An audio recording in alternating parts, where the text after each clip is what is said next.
su trono rodeado de luz.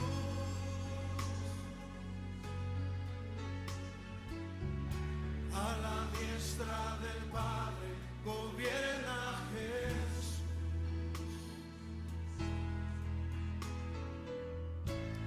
Con ojos de fuego, con rostro de sol.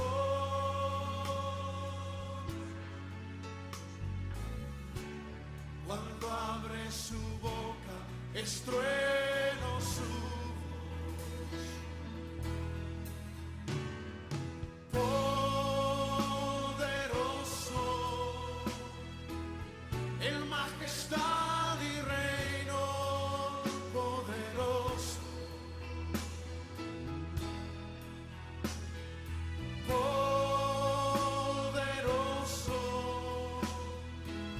en potestad de imperio, poderoso. Poderoso, en majestad y reino, poderoso.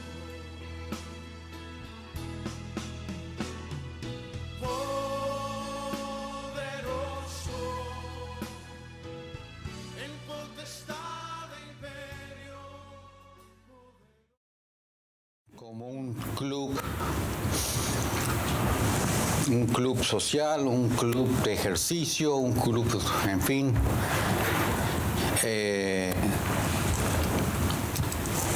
Cuando el fin por el cual el Señor levantó e hizo su iglesia no fue con ese fin, no fue con ese propósito. El hombre ha tergiversado y ha completamente, prácticamente querido destruir todo lo que el Señor ha querido para el hombre. Lo ha volteado, lo ha degenerado, pues, si ustedes quieren ponerlo de esa manera. Y ustedes pueden, como hablamos el miércoles, lo podemos poner en todas las esferas de este planeta, de este mundo, cómo el hombre ha hecho de la creación, de lo que Dios ha dado al hombre, lo ha volteado, lo ha completamente destruido o volteado para su propio propósito, sus propios intereses, y le ha cambiado todo lo que es realmente el punto, lo que el Señor quiere para el hombre. En cualquier área, no estamos hablando solamente en la iglesia del Señor, sino en cualquier área que el Señor, Dios ha hecho para el hombre, lo ha completamente desviado. En la esfera social, hablamos en la esfera social, en la política, en fin, en cualquier área, como el hombre ha querido destruir todo lo que Dios ha creado. Y por supuesto que sabemos que quién es el que está detrás del telón, quién está manejando los hilos, ¿verdad? Y eso es lo que ha pasado, lo que está pasando con la iglesia del Señor hoy en día. En Europa, las iglesias son museos.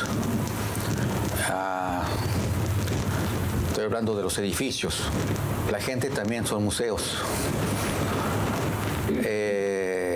Hay iglesias que las usan como bar. Ya prácticamente son bares, o le llaman allá pubs, restaurantes, que se levantaron con el fin y propósito de ser iglesia, de adorar al Señor, de alabar al Señor, de reunirse, congregarse y estar en la casa del Señor. Y ahora se reúnen y todos se congregan como lo que acabamos de mencionar ahorita, como un club, como un restaurante, como un bar, con donde la gente va, socializa, etcétera, etcétera. Es en Europa. Ya hemos hablado eso antes, como el cristianismo ha bajado, pero a niveles prácticamente cero casi, donde todavía se ve que la iglesia, el pueblo busca al Señor. Hemos hablado del Medio Oriente, de países donde son perseguidos. Y fíjense qué ironía, donde no hay persecución, donde es permitido, donde hay libertad de religión, de palabra, de expresión, donde hay todos esos países occidentales de Europa y de aquí, donde el hombre puede congregarse donde puede, donde quiera, no lo hace. La ironía es lo paradójico, si quieren ustedes llamarlo, y donde no se permite, donde está prohibido, ahí están, adorando, alabando, sirviendo al Señor. ¿Qué nos dice eso? Tenemos que a veces salir del comfort zone, ¿no? De la zona de confort.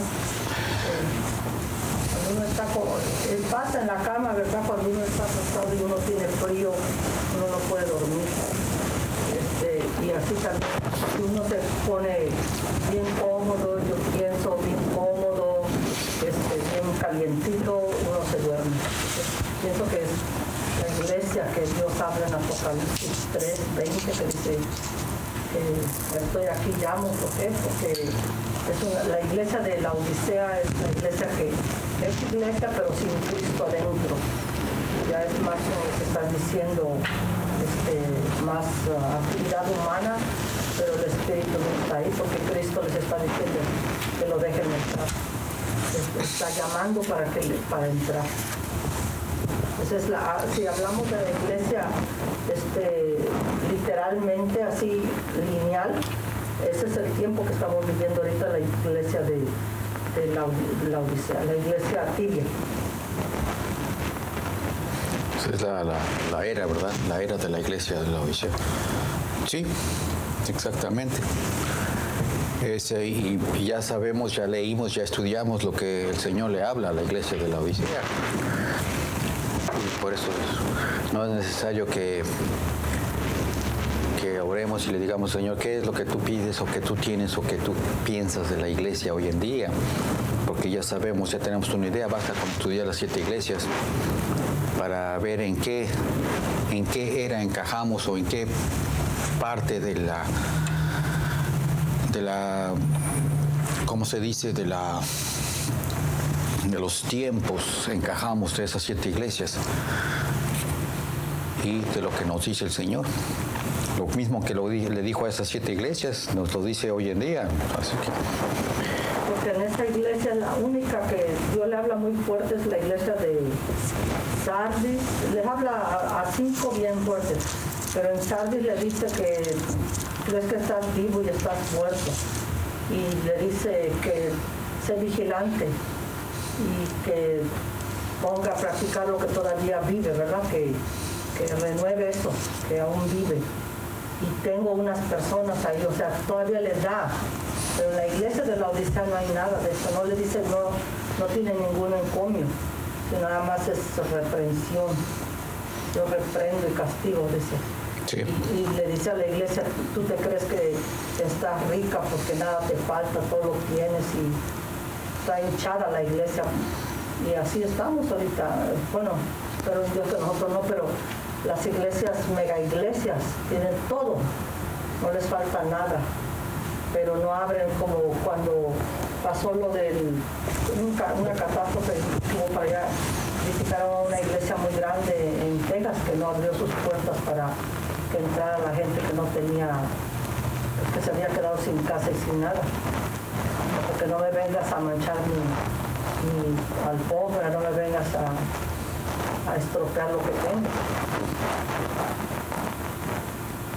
Sí. Son catedrales que el hombre levanta, pero pues prácticamente son catedrales, muchas de ellas son solamente museos. Entonces, ¿cuál es el fin entonces, el propósito de la iglesia del Señor? ¿Por qué la levantó el Señor? Para hacer la luz, para llevar la palabra, para hacer la sal. Dice la sal, ¿qué hace la sal en una comida? La preserva. Y la luz, ¿qué hace? Pues alumbrar en un cuarto oscuro, en un lugar oscuro. Dar luz a los que no tienen luz. Esa es nuestra misión, esa es nuestra manera de glorificar al Padre, que llevemos fruto. Fruto en abundancia. Por eso en Isaías le dice Levántate y resplandece.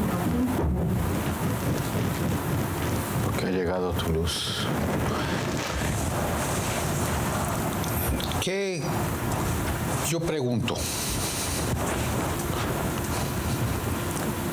¿Qué tendremos más culpa? Tenemos más culpa si sabemos todo esto y no lo hacemos, ¿verdad? O tendremos menos culpa porque sabemos y no lo hacemos, pero confiamos en la gracia de Dios. Confiamos en el amor y la misericordia infinita y el perdón de Dios. Confiamos en la paciencia, en la benignidad, como dice Pablo, la longanimidad de Dios. Confiamos en que su palabra, y decimos, su palabra es viva, es eficaz, ¿verdad? Es afilada, es más penetrante que un arma, etcétera, etcétera, etcétera. Lo confesamos, lo decimos, lo sabemos, lo aprendemos, pero no lo aplicamos a nosotros, ¿verdad? Entonces, no encuentro cómo preguntar esto. Vivimos en constante falla del Señor. La iglesia del Señor, estoy hablando de la iglesia universal. Vivimos en constante falla del Señor. Vivimos en constante fracaso tras fracaso, tropiezo tras tropiezo, en cumplir, en aplicar la palabra del Señor en nuestras vidas. Entonces pregunto, ¿qué fin tiene la palabra del Señor en nuestras vidas? ¿Con qué propósito nosotros nos reunimos y congregamos a estudiar la palabra de Dios? ¿Cuál es el fin? ¿Cuál es nuestra meta individual como hijos de Dios, siervos que nos llamamos, discípulos que decimos? ¿Cuál es ese propósito de nuestras vidas? ¿Que alguna vez se han preguntado con qué fin voy a la iglesia? ¿De qué me sirve aprender la palabra de Dios? O estudiar la palabra de Dios, o conocer la palabra de Dios. ¿De qué me sirve? ¿Para qué lo hago? Es decir, filosofar como hacían los griegos. ¿Por qué existe el cielo, las nubes, los árboles? ¿Por qué cantan los pájaros? ¿Por qué filosofaban? ¿Cuál es nuestro propósito para servir a Dios? ¿Por qué? Entonces, entre más nos metemos y entre más nos metemos en hacernos estas preguntas, realmente en conocernos a nosotros mismos, primeramente, porque queremos conocer a Dios a través de las Escrituras, es nuestro propósito que Dios quiere, pero antes queremos conocernos a nosotros mismos. Y el propósito de conocernos a nosotros mismos es para que yo, como Oscar, me conozca cuál es mi propósito en la vida como cristiano, como hijo de Dios, qué realmente quiero como hijo de Dios. ¿Servir a Dios? Ok, ¿cómo lo vas a servir? O nada más dices que lo vas a servir. Entonces, son preguntas que me salen así, que nos salen y que no, tal vez muchas veces no nos hacemos porque estamos cayendo en una rutina, por decirlo así, que basta con que yo estudie la palabra, yo ore, yo lea, yo asista. yo con eso estoy cumpliendo con mi propósito aquí en este planeta y como cristiano y como hijo de Dios. Ya estoy cumpliendo con eso, ya lo hice, ya la hice, ya. Sí. Sí, pero la primera pregunta que hiciste dice, el que sabe hacer lo bueno y no lo hace es pecado. O sea, estamos pecando. Si nosotros sabemos cuál es lo bueno, qué es lo que pide Jehová de mí, dice Miqueas, oh hombre, ¿qué pide Jehová de ti? Amar justicia, misericordia y humillarte delante de Dios. Entonces, amar justicia, misericordia, entonces, y también en Jeremías dice que no te exaltes por eso, pues alábate, el que sabe alabar, alábese en conocerme y entenderme que yo soy Dios y lo mismo, que hago justicia y juicio, ¿verdad?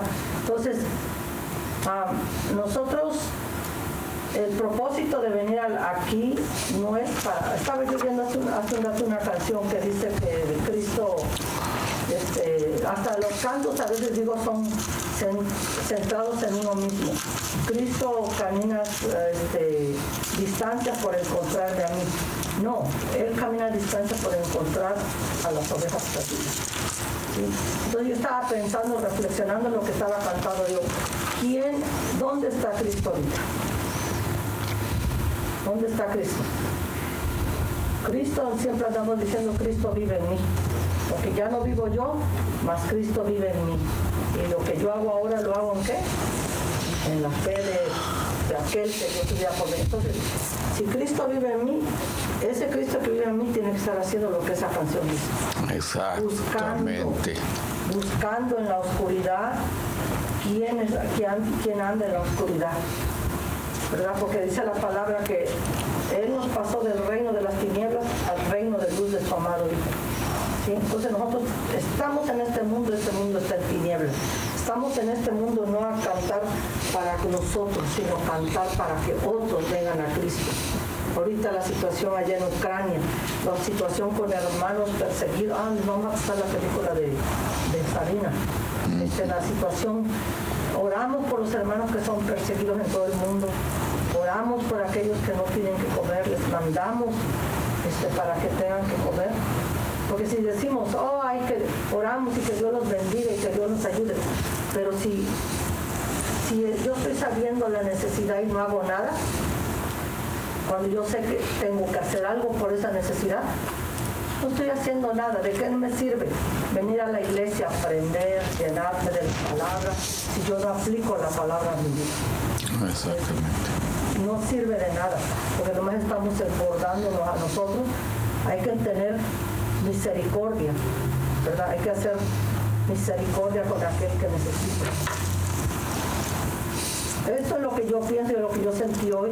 Digo, Señor, siempre venimos a la iglesia y cantamos de lo para mí, pero tenemos que cantar para que otros sean salvos, para que otros puedan sentir el amor de Dios. ¿Y de qué manera? Porque yo soy ese vaso que Dios quiere usar para bendecir a otros, para hablarles de la palabra, ser esa palabra de esperanza. Cristo quiere usar nuestra boca, nuestros labios, nuestras manos, nuestros pies, nuestros ojos, nuestros oídos, para que cuando uno sabe la necesidad, uno la escucha, uno actúa. Y cuando Dios quiere que uno actúe, de verdad ustedes se van a sorprender que Él hasta pone los medios. Amén. Amén. Por eso dice el Señor que en eso nos debemos alabar, en entenderlo, conocerlo, que Él es Dios.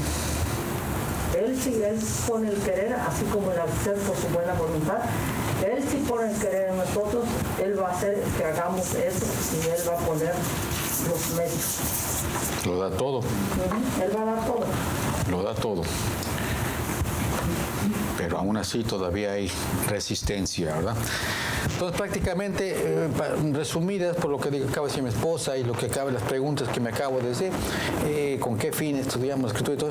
La escritura es el Señor, mi punto de ver, mi opinión, digo yo, no dice el Señor como dice Pablo, es que el Señor nos dio las escrituras, la palabra, la responsabilidad de tener la palabra de Dios en nuestras manos, en los corazones. Nos la dio no solamente para que seamos teóricos, como hemos dicho muchas veces, la letra mata, pero tenemos el Espíritu da vida, vivifica. Nos la dio para que la apliquemos en nuestra vida, como acaba de decir mi esposa. Seamos evangelios caminando. Seamos la palabra de Dios, ¿verdad? No solamente porque lea yo, no vivo ya yo, sino Cristo es el que vive en mí y todo. Entonces, no porque yo esté recitando eso, yo prácticamente estoy viviendo eso, ¿no? Si no lo vivo, ese versículo nada más lo estoy diciendo como de palabras, ¿verdad? Pablo lo dijo no solamente porque lo dijo estaba inspirado, sino lo dijo porque Cristo estaba viviendo en él. Pablo dejó que Cristo viviera en su corazón, en su vida. Lo usara. Y las obras que hizo Pablo es las obras que Cristo hizo aquí en la tierra. Cuando estuvo ministrando en la tierra de Cristo. Y hasta mayores, como dijo. Eso es el propósito de que nosotros conozcamos, aprendamos, sepamos de Dios, para que no solamente, como hemos dicho muchas veces, recitemos los versículos que son muy bonitos, sí, son bonitos, pero los tenemos que vivir. No hay bendición si nosotros no vivimos la palabra de Dios. ¿Dónde está la bendición, hermanos? Si nosotros solamente andamos sacando nuestro vocabulario cristiano y realmente no viviendo la vida cristiana.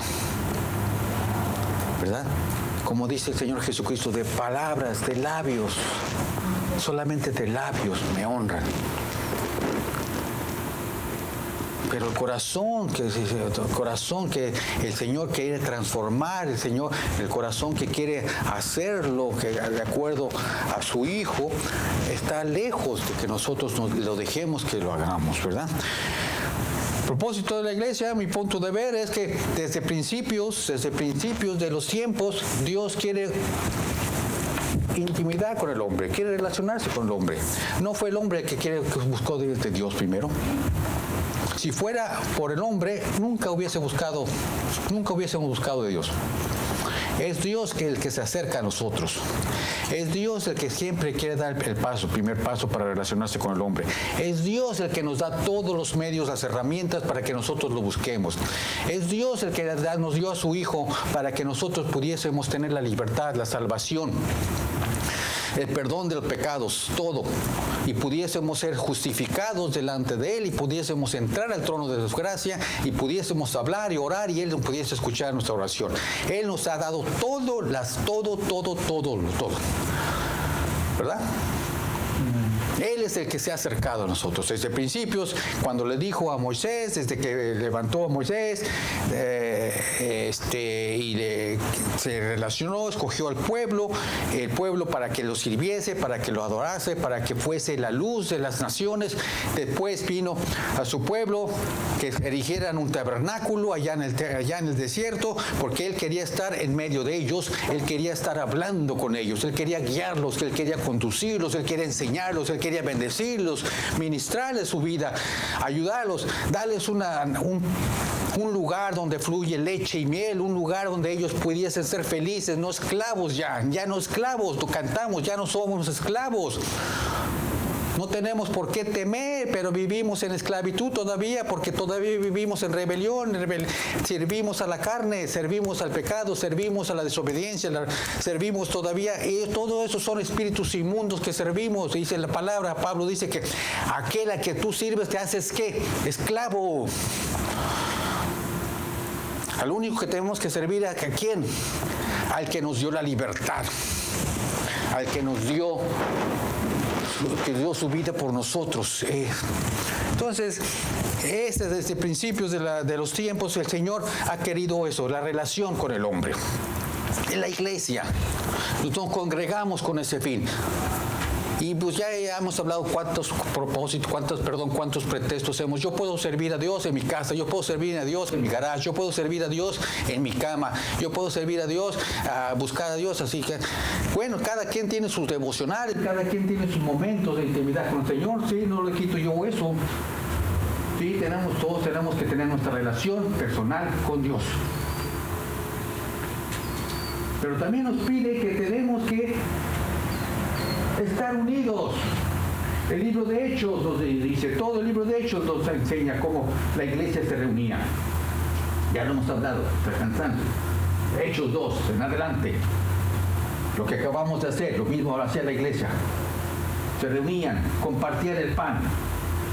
Partían el pan y lo compartían entre ellos. Cantaban, alababan, oraban, todos. No decían, iba a su casa y servía al Señor cada quien en su casa por separado. Se reunían en el templo. En fin, las enseñanzas que nos dan las Escrituras las tomamos, las aprendemos, las sabemos, las conocemos, pero volvemos a lo mismo, no las aplicamos. ¿Qué es lo que está fallando? Pues lo que acaba de decir mi esposa, el que sabe hacer el bien y no lo hace, estamos pecando. Entonces, en resumidas cuentas, lo que podemos decir es que todos estamos en pecado, ¿no? Estamos fallando. Es lo que yo puedo decir, Señor, yo estoy en pecado, te he fallado. Te he fallado. Yo te he fallado aquí y acá, porque yo lo reconozco, soy honesto contigo. ¿Y de qué sirve de que yo mienta? Como dice la carta de Juan.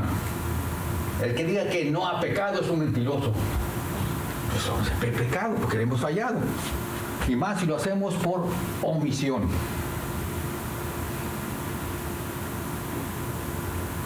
Cuando tenemos que hacer las cosas y no lo hacemos. Entonces hay muchas, al principio leímos algunos propósitos de la iglesia, evangelizar, traer las almas, pues ayudar a los necesitados, ayudarnos entre nosotros mismos, ¿verdad? Ministrarnos a nosotros mismos, en fin. Hay algunos puntos que ya hemos hablado del propósito y fin de la iglesia. De los hermanos, nosotros como iglesia, cada uno de nosotros somos iglesia. Que fallamos como eso es ya cada uno de nosotros, que tenemos que nosotros ir delante de la presencia del Señor y reconocer cuáles son nuestros errores. Y dejar de seguir jugando a la iglesita o al club iglesia. Porque Dios no se agrada de eso, hermanos. Yo no digo yo de mi ronco pecho, lo digo de la palabra de Dios. No, Dios no se agrada de eso. Si vivimos en la carne, en Romanos dice, los que están en la carne no pueden agradar a Dios. No podemos. Yo estoy en la carne, Señor, estoy fallando y yo sé que no te estoy agradando. Y al no agradarte estoy fallando, estoy haciendo malas cosas que no debo hacer. Reconocer delante del Señor. ¿Cuánto hemos fallado? ¿Verdad? ¿Cuánto hemos fallado como iglesia? ¿Cuánto hemos fallado como discípulos? Discípulos, ¿qué debemos de discipular? ¿Por qué discípulos? Porque ya somos discípulos, estamos aprendiendo la palabra de Dios, sí. Pero tenemos que discipular, como lo hablamos en miércoles, tenemos que discipular a otros. Eso ya lo sabemos de memoria también. Como hijos de Dios, tenemos que ir y discipular a otros. Al discipular a otros, estamos haciendo la iglesia más grande. El reino de los cielos más grande. Estamos no salvando, el Señor es el único que salva, pero estamos arrebatando del infierno a las almas que van camino a ella. Al darles a conocer el Evangelio, al llevarles las buenas nuevas, al hacerles saber que Dios los ama y Dios quiere salvarlos también. No solamente a unos cuantos, sino a todo el universo, ¿verdad? Ese es el propósito de Dios, pero dice Pablo también en la palabra, que no de todos es la fe, por supuesto, no vamos a debatir eso. Hay muchos que van a aceptar eso, pero no por eso vamos a dejar de hacer lo que el Señor nos manda a hacer, ir y hacer discípulos de todas las naciones. Señor, pues yo no puedo, hermano. ¿Por qué no puedes? Porque no tengo pasaporte. Ok, entonces está bien. Ir a discipular a tus vecinos, a tu familia, a tus hijos, a tu esposo, etcétera, etcétera, etcétera. No tienes que ir a muchos lugares del país, de los países. Pero, por ejemplo, la iglesia está apoyando al pastor Daniel Rabí. en Pakistán, puedo dar ofrenda para que ese ministerio siga, porque esos ministerios en esos países son muy perseguidos. Muy perseguidos, sí. Ellos no dependen de gente de allá, porque están llenos de musulmanes. O sea que ellos dependen de gente de que está como nosotros en un país libre que puede congregarse, que puede donar para esos lugares. No cuesta nada poner una ofrenda ahí para ellos. Hasta ahorita la iglesia le manda $250 de ofrenda cada mes. Pero son un bunch de niños. ¿Sí? Muy bien, sí. En eso sí, claro, eso es lo que leemos también en la iglesia de Jerusalén, la iglesia apostólica. Cuando estaba en necesidad, había hambre por la tierra, dice, entonces las iglesias se ayudaban, ¿verdad? Pablo se encargaba de recolectar o mandaba a alguien que recolectara. Habla de los tesalonicenses, parece que eran muy buenos para ofrendar. Y en fin, entre ellos ayudaban a las iglesias que estaban en más necesidad. También nuestra responsabilidad, ver a qué iglesias están en necesidad. Hay muchos hermanos que están en necesidad en el mundo. Las iglesias que acabo de mencionar mi esposa, por allá por Venezuela, también sabemos que es un régimen, una dictadura que está para Venezuela y que prácticamente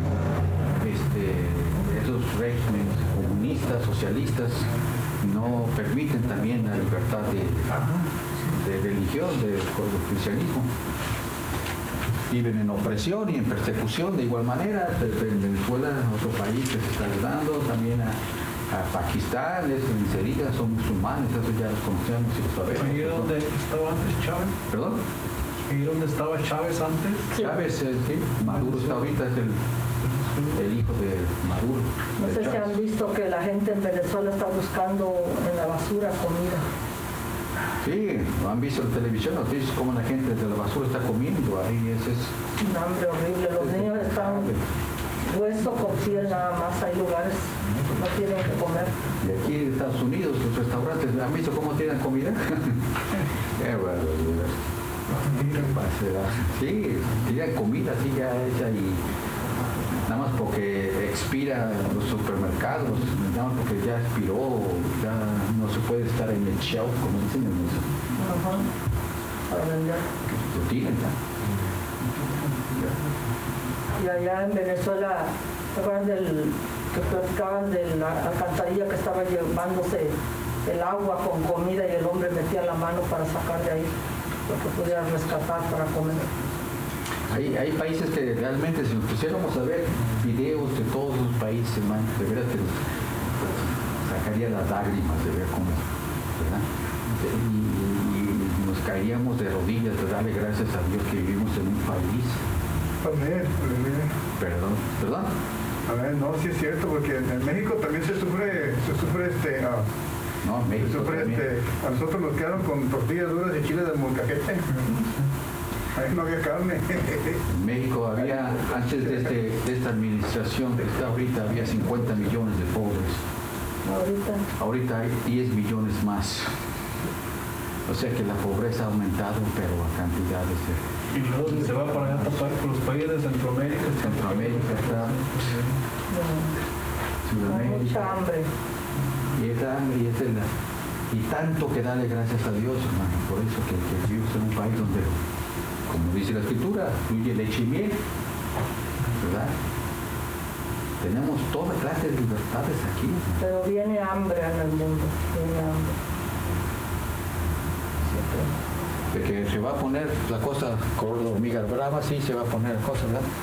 Pero pues, ese es como decía mi esposa, ¿verdad? En lo que podamos ayudar, ¿verdad? A esa gente, a ese necesitado, ¿verdad? En lo que podamos ayudar. Dios, ¿verdad?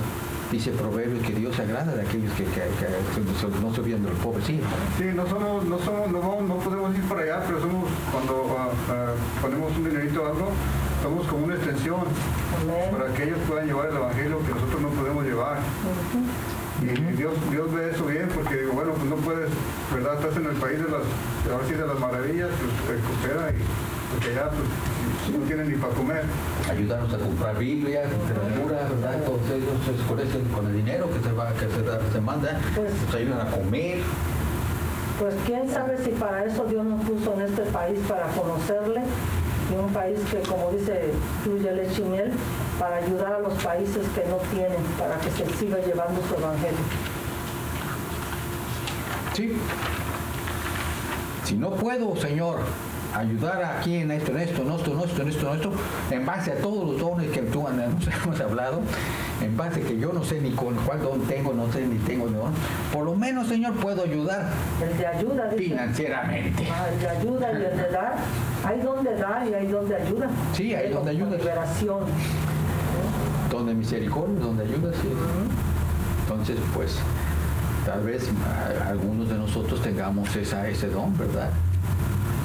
Tal vez no tengamos los otros dones, pero sí de poder ayudar, de poder tener esa compasión por los demás hermanos. Son hermanos, son seres humanos que Cristo también murió en la cruz por ellos también, ¿verdad? Por ellos también damos su sangre.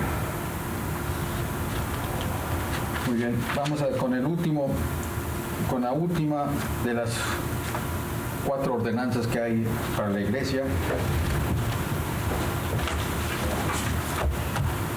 ¿Cuál es la última de las 4 ordenanzas para la iglesia?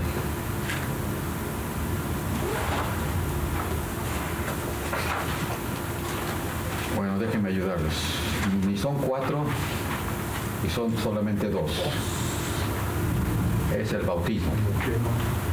¿Ok? La primera es La Santa Cena. la que acabamos de llevar a cabo, hermanos. Acuérdense, ordenanzas son órdenes, viene de orden. Orden viene de un comando, un mandato, algo que se dice tiene que hacerse. ¿Verdad? Es una ordenanza. Y es para la iglesia. Cuando nos congregamos, no sé, lo tenemos que practicar, ¿verdad? Esos son el acto de la cena del Señor, el bautismo, ¿verdad? El que cree y sea bautizado, ¿verdad? Dice la palabra del Señor. Entonces son ordenanzas para la iglesia. ¿Cuáles son las ordenanzas para nosotros? ¿Cuáles son? Si esos son para la iglesia, estos son para nosotros, ¿cuáles son?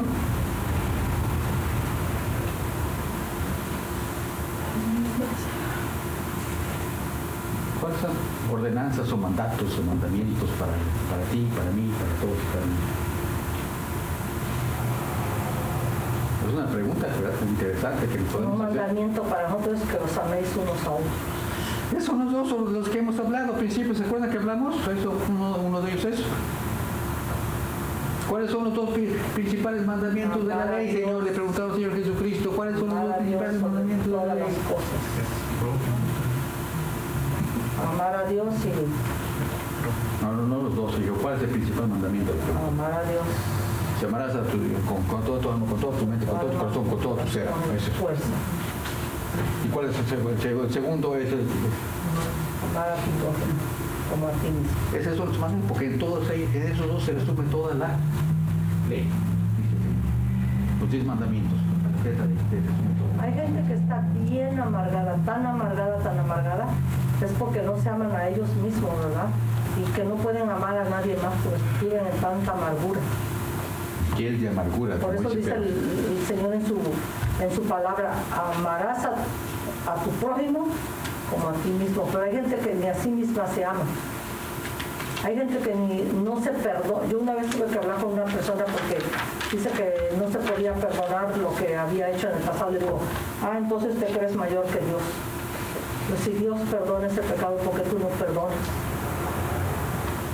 Hay mucha gente que está encarcelada porque no se pueden perdonar lo que hicieron en el pasado.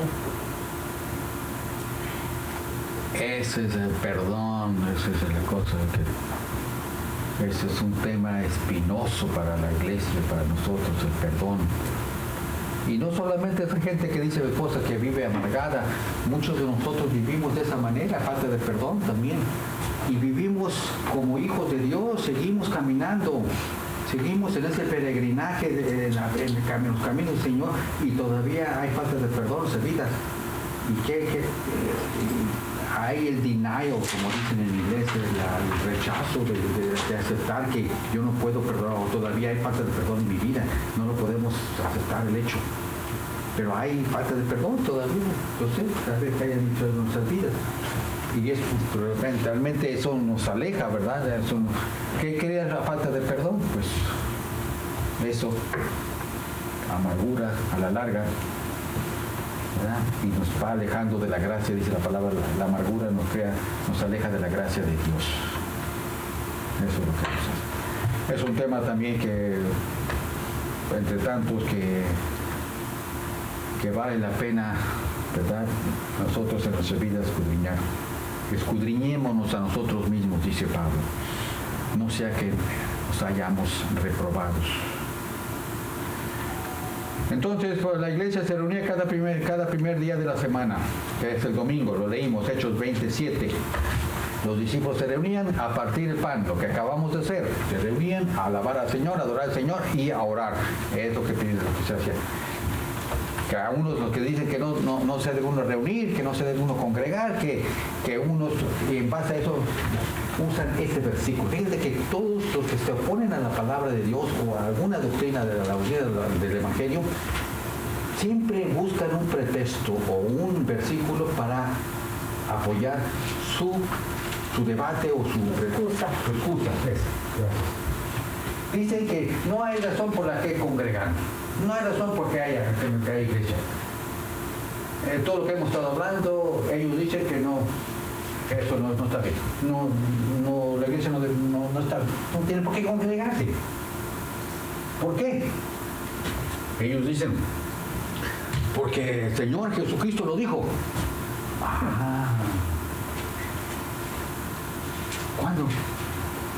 Pues lo dijo cuando se reunió se vio con la mujer samaritana. Sí, le dijo que vendrán días en que no se congregarán, no irán a adorar en ese monte ni en Jerusalén, sino que los verdaderos, Dios buscará verdaderos adoradores y los verdaderos adoradores el Espíritu, ¿verdad?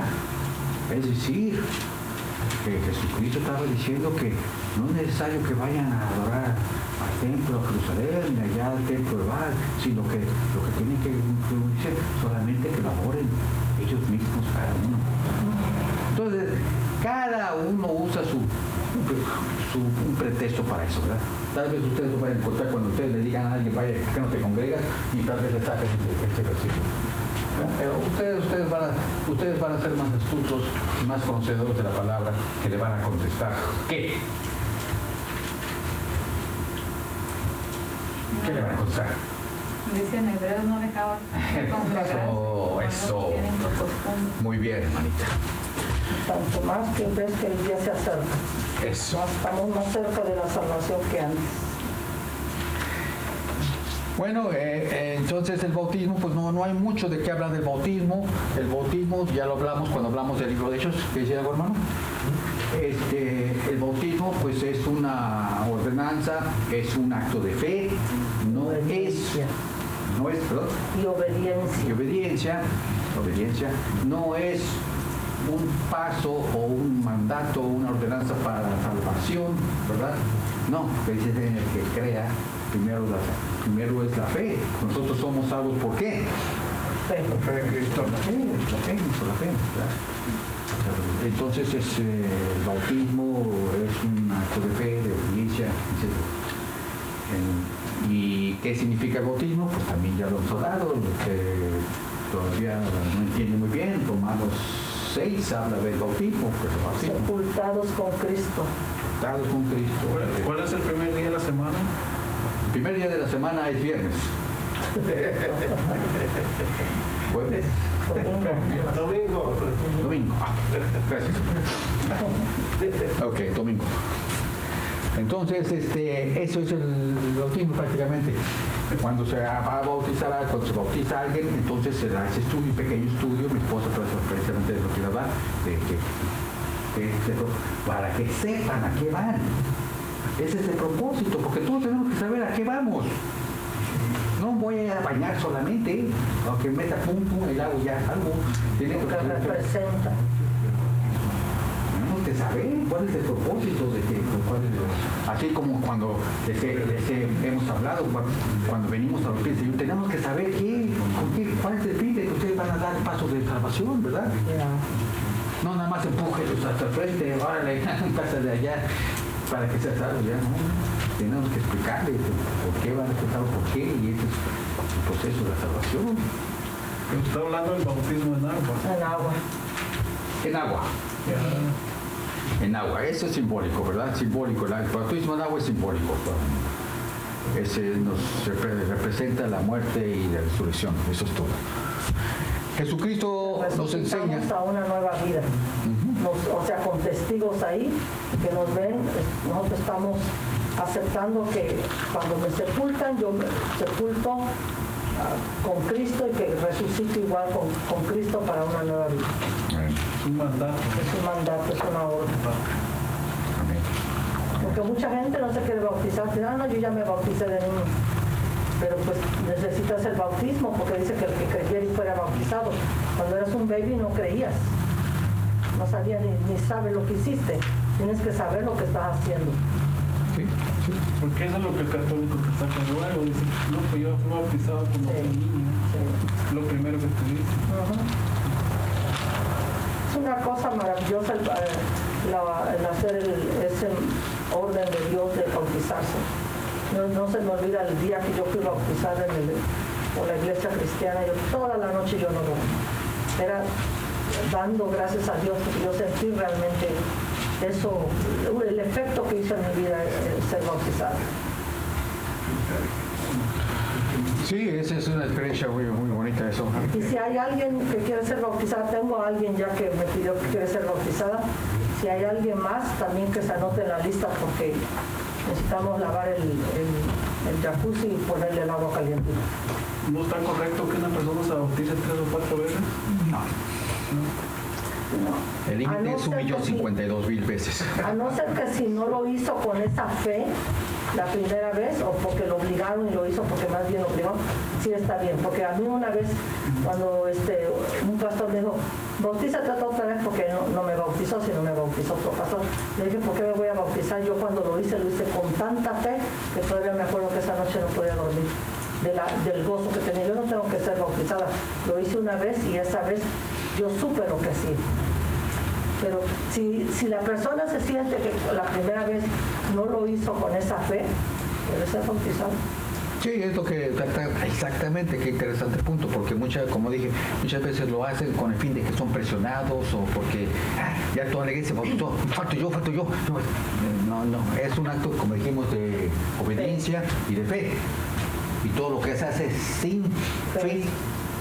Pecado. Me pregunté eso yo porque conocí a una persona que cada vez que fallaba y caía de la gracia se bautizaba. No. Una vez escuché también una cosa, o leí, ya no me acuerdo si fue escuché o leí, pero de todas maneras algo, que si era malo estar aceptando al Señor cada rato. No cada rato digo, pero seguido, varias veces. ¿Qué piensan ustedes? Es lo mismo que del bautismo. Si la primera vez fue forzada porque la empujaron y no lo hizo con fe, también cuando ya siente que realmente se siente pecador y que necesita de Dios, lo puede hacer, pero que a cada rato yo creo que ya la persona no está haciendo las cosas con fe. Es la fe, hermanos. La fe por fe, el cristiano, caminamos nosotros por fe.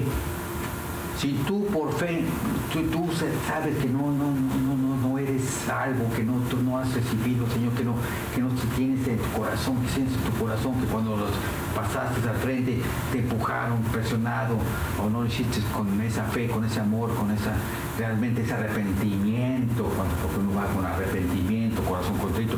Entonces sí, también puedes hacerlo, no es pecado, no es pecado. El Señor quiere venir a nuestras vidas. No es pecado de que nosotros vengamos que lo invitemos al Señor. Pues sí puede hacer una confirmación de fe.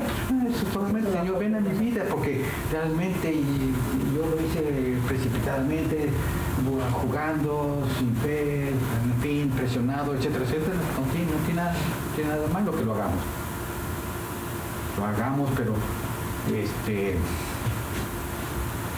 que lo hagamos repetidamente, pues muchas veces, ahora que estemos haciendo cada vez que nos reunimos y nos congregamos, y Señor, quiero que esto algo está pasando en nuestra vida, ¿verdad? Espiritual, que no tenemos no podemos tener esa relación. O a veces esos hermanos o hermanas, por ejemplo, como dice el hermano, que caen de la gracia porque vuelven a fallar, a veces esos hermanos lo que necesitan es liberación. Porque son espíritus que los tienen tan atados, entonces caen porque no resisten ese espíritu, entonces hay que ministrar liberación. Sí. Esa cosa que Dios obra de diferentes maneras en todos y cada uno de nosotros, no obra de igual manera. Una vez hablamos del bautismo del Espíritu Santo, el ser lleno del Espíritu Santo. El ser lleno del Espíritu Santo es constantemente, tiene que ser constante, ¿verdad? Porque lo habla Pablo en un tiempo constante. Pero todos los días. No es solamente una vez, tiene que ser constante, tenemos que estar constantemente llenos del Espíritu Santo. El bautismo del Espíritu Santo, ¿verdad? Que unas denominaciones toman que cuando viene el Espíritu Santo lo toma y empieza uno a hablar lenguas, ¿verdad? Empieza uno a ser lleno, empieza uno a brincar, así, entonces unas denominaciones lo toman como, tiene que ser así, de esa manera, lo catalogan, que si no sucede eso en tu vida, entonces no has sido bautizado en el Espíritu Santo. Entonces eso pues tampoco está bien, ya lo hablamos una vez. Pablo lo dice en 1 Corintios, dice, porque por un espíritu somos todos bautizados hermanos, en un mismo espíritu, en un cuerpo, ora judíos, griegos, ora siervos, ora libres, y todos hemos bebido de un mismo espíritu. Todos tenemos el mismo espíritu, hermanos. Todos somos bautizados del mismo espíritu. Y algunas, repito, digan que tienen que ser bautizados y tienen que hablar lenguas para que tengas el bautismo del Espíritu Santo. Si no hablas lenguas y si no tienes la manifestación que tuvieron los apóstoles en Pentecostés, entonces no tienes el bautismo del Espíritu Santo. Ahí es donde confunden a la gente se viene para abajo, la gente llega a perder la fe, la gente se empieza a preguntar, realmente no soy salvo, no tengo al Señor Jesucristo, no tengo, y son las que constantemente están recibiendo al Señor Jesucristo en su corazón, están pidiéndole que venga porque no soy bautizado, no estoy hablando de él. Es diferente manera que el Espíritu Santo se manifiesta. Charles Spurgeon habla de su testimonio. Él decía que él hablaba como que quería recibir el Espíritu Santo, quería toda esa manifestación, toda esa cosa. Veía como se decía que tenía que uno que hablar lenguas y manifestarse de otra manera, expresivamente. No, dice que una vez caminando por la calle en el centro de la ciudad, de pronto sintió algo en su interior. No empezó a hablar lenguas, no empezó a brincar, no empezó a cantar, no empezó a llorar, no empezó a reírse, sino sintió una satisfacción y un gozo interno, simple y sencillamente. Un calor. Ahí se dio cuenta que había estado viendo el bautismo del Espíritu Santo. Entonces, el bautismo de esos bautismos no vamos a entrar de eso porque ya lo hemos hablado, pero el bautismo de que estamos hablando es el bautismo de la ordenanza del Señor Jesucristo, el bautismo en el agua. Otra práctica de la iglesia es la práctica, no es ordenanza. Esto ya vamos con las prácticas. Las otras dos eran ordenanzas. Práctica de la iglesia es la oración. Disciplina. Práctica o disciplina, muy bien. Con esta expresión los apóstoles, ellos expresaban su completa dependencia al Señor, ¿verdad? A Dios. Cuando el creyente ponemos nuestra confianza y nos sometemos a la obediencia al Señor, ¿qué es lo que tenemos que llevar? Este concepto nos lleva a la relación, ¿verdad? La relación. No solamente cumplir, solamente hablar y decir, Señor, ven a mi corazón, yo quiero que tú seas mi Señor y Salvador, yo ven a mi vida, etcétera, etcétera. Y yo recito mi oración de fe, etcétera, etcétera. No, hay que seguir la relación, que ya hemos hablado tanto. Nosotros somos relación, no religión. Entonces, la relación consiste también, parte en esta consiste en congregarnos, estamos congregando, estamos relacionándonos con el Señor, y también la oración. La oración, comunicamos con el Señor, hablamos con el Señor. ¿Cómo el Señor habla con nosotros? ¿De qué manera habla el Señor con nosotros? En la oración y en su palabra. En la palabra de Dios. En la oración también habla con nosotros. Y también en la Porque oración. no sería un monólogo nada más. Que a veces somos monólogos nada más. Bueno, también aquí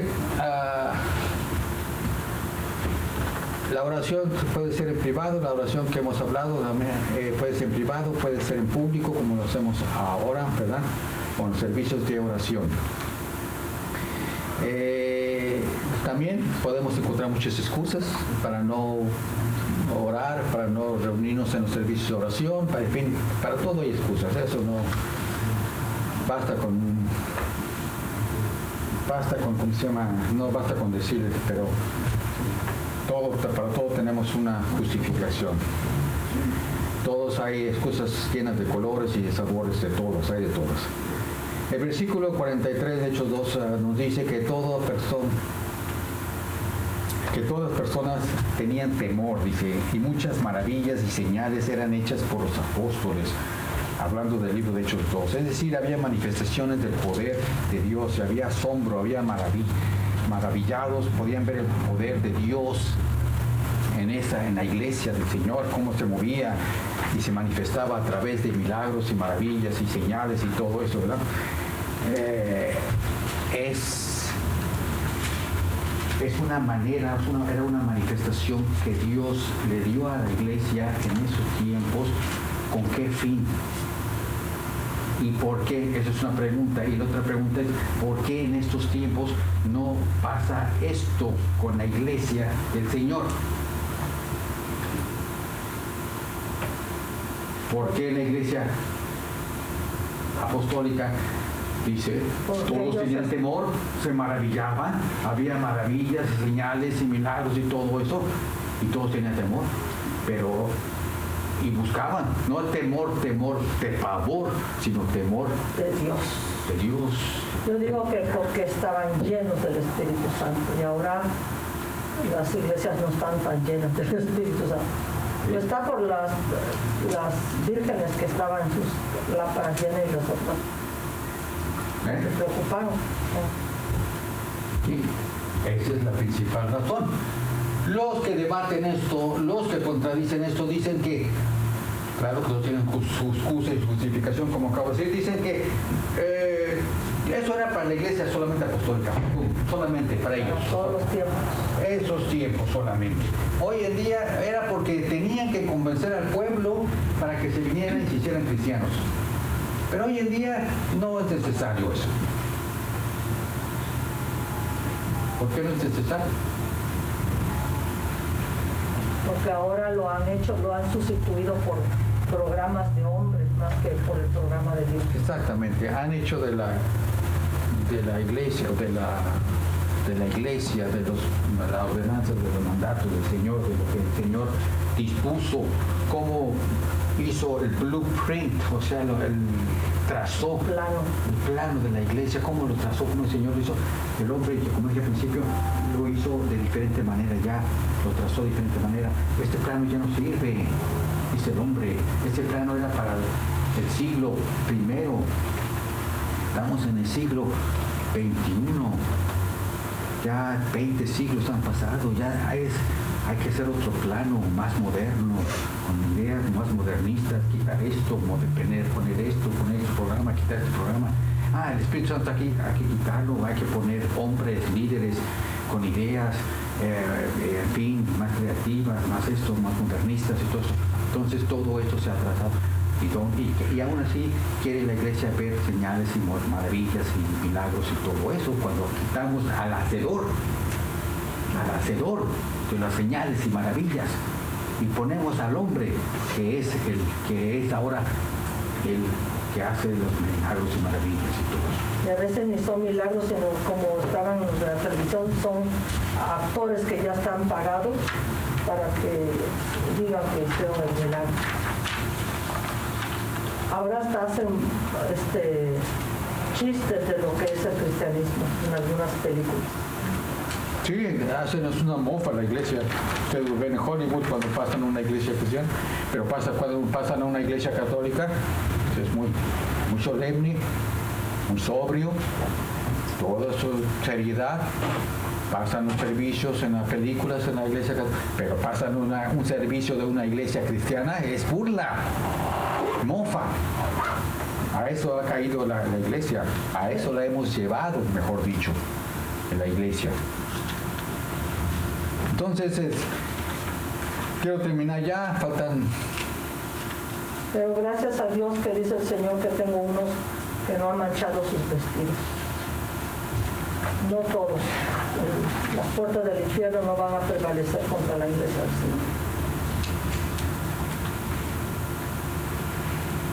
Señor. Eso es. Y hablamos el miércoles que el compromiso, la falta de compromiso es lo que el principal problema del creyente o del hijo de Dios, prácticamente del miembro, que no sé qué es miembro, falta de compromiso. La palabra compromiso es responsabilidad, palabra que muchos de nosotros entra dentro de la definición de hombre íntegro que el Señor quiere cada uno de nosotros íntegro, ¿verdad? Porque quiere la integridad, alma, cuerpo y espíritu. Eso significa que Dios quiere un hombre íntegro, completo, alma, cuerpo y espíritu, porque quiere salvarnos de esa manera. Dice Pablo, ¿verdad? En alma, cuerpo y espíritu. Guardado irreprensible. Entonces eso es cuando falta de integridad, falta de compromiso. Hay eso, solamente hay compromiso para ciertas áreas de nuestra vida, para ciertas áreas de nuestra, hasta para nuestro trabajo. Podemos ir enfermos.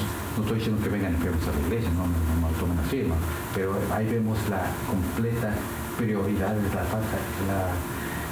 la discrepancia de prioridades que tenemos en nuestra vida hacia el Señor.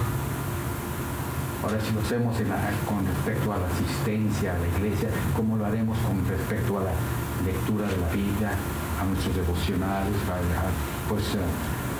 tener nuestros momentos con Dios, a hablar con Dios, aparte, cómo tendremos esa falta de compromiso?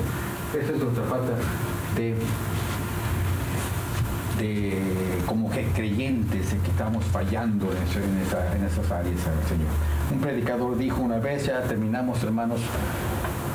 Un predicador dijo una vez, no toquen el cristianismo, no se acerquen al cristianismo, al menos que esté dispuesto a buscar primeramente el reino de Dios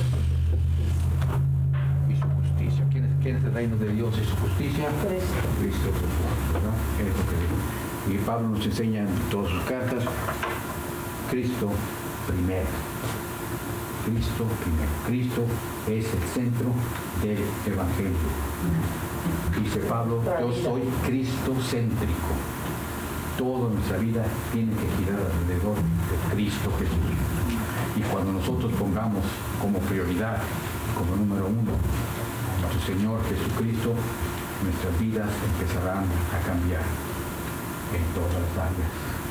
Y si estamos dispuestos o podemos decir así con toda convicción, como dijo Pablo, pues ya no vivo yo, mas vive Cristo en mí. Y lo que ahora lo hago en la fe del Hijo de Dios. Eso es tremenda tenemos que palabra. estar viviendo, ¿verdad? Pues lo vivimos cuando le decimos algo porque lo estoy viviendo. Tengo un dolor de cabeza porque lo estoy viviendo. Tengo un gran gozo porque lo estoy viviendo. Pero el gozo se ve. Se siente y se ve. Tengo tristeza porque lo siento. Tengo a Cristo en mi corazón porque lo siento. No porque me dijo el predicador que la palabra dice que tenemos todos a Cristo. No porque leamos la palabra y diga eso, ya eso se va a aplicar en nuestras vidas. No. no porque leamos Juan 3:16 o leamos lo que le dijo Jesucristo a Nicodemus, ¿verdad? Le quiero decir de nuevo. Entonces, no porque leamos todo eso ya automáticamente se aplica en nuestra vida, ¿me entiendes? Ya está en nuestra vida. Tenemos que tomar esa palabra, adoptarla y hacerla nuestra. Es lo que tenemos que hacer. Que se haga carne en nosotros, así como Cristo se hizo carne. Exactamente. Amén. Preguntas, comentarios. Terminamos con esto. Vamos a la semana que entra continuar con otros temas. Si no hay otro comentario. Nada más pido oración por Lisbeth, que está enferma. Pido oración, sigamos orando por los ministerios de Pakistán, por Ucrania, por el ministerio de Venezuela, y también sigamos orando por la hermana Graciela Enríquez, que están orando y intercediendo, están orando mucho por esta iglesia también. Tengo una petición. Una persona que se llama Alfredo que recibió a Cristo en su corazón. Alfredo. Pues dígale a Alfredo que hay gozo en los cielos. Amén. Cuando un alma se arrepiente, hay gozo en los cielos. Los ángeles se regocijan. Amén. Dice Lucas. Ponemos de pie, hermanos.